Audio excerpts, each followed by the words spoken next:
Hi అండి, welcome to my channel. నేను మీ శ్రావణి. ఇవాళైతే నేను పకోడీ ఎలా ప్రిపేర్ చేసుకోవాలో చూపించబోతున్నానండి. మన ఛానల్లో అయితే ఆల్రెడీ ఒక 2 రకాల పకోడీలు అయితే నేను పెట్టాను. ఒకసారి అవి కూడా ట్రై చేయండి. దానికంటే ఇంకా చాలా క్రిస్పీగా ఉండే పకోడీ అండి ఇది. ఇంతకీ పేరు చెప్పండి, మీరు ఇది సోదంతా ఎందుకు చెప్తున్నారు అంటారా? లేట్ చేయకుండా అయితే ప్రాసెస్లోకి వెళ్ళిపోదాము. ముందుగా అయితే ఇది పొటాటో, బ్రెడ్, అలానే ఆనియన్తో కలిపి చేసిన పకోడీ. ఎక్స్ట్రా క్రిస్పీగా ఉంటుంది. తప్పకుండా మీరు కూడా ట్రై చేసేయండి. ఒక బౌల్ తీసుకొని అందులోకి తురిమిన పొటాటోని బాగా వాష్ చేసేసుకొని వాటర్ అంతా పిండేసి వేసుకోవాలి.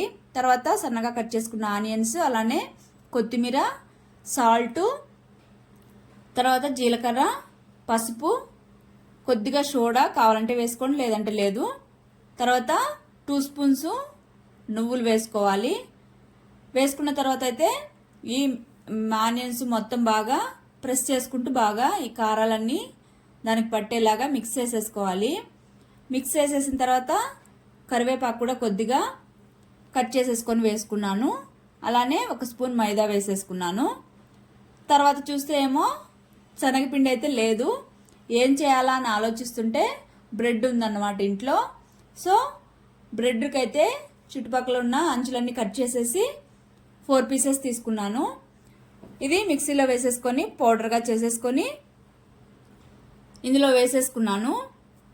వేసేసుకొని ఇది కూడా బాగా అంతా మిక్స్ చేసేసుకోవాలి.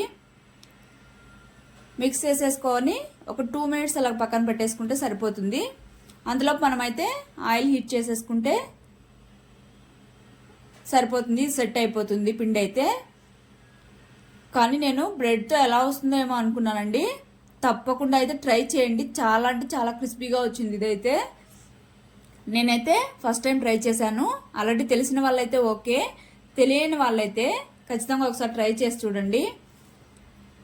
ఆయిల్లో ఇలాగా పకోడీలాగా వేసేసుకొని మీడియం ఫ్లేమ్లో పెట్టుకొని మంటని బాగా క్రిస్పీగా ఫ్రై అయ్యేంత వరకు ఫ్రై చేసేసుకొని తీసేసి ప్లేట్లో పక్కన పెట్టేసుకోవాలి. అలానే మిగిలిన పిండిని కూడా వేసేసుకొని ఫ్రై చేసేసుకొని పక్కన పెట్టేసుకొని సర్వ్ చేసేసుకోవడమే. వెదర్ ఖచ్చితంగా చల్లగా ఉన్నప్పుడు ఒకసారి ట్రై చేయండి. ఖచ్చితంగా నచ్చుతుంది. టేస్ట్ కూడా క్రిస్పీగా భలే ఉంటుంది. మీరు ట్రై చేసి మీకు ఎలా వచ్చిందో కామెంట్ చేయండి.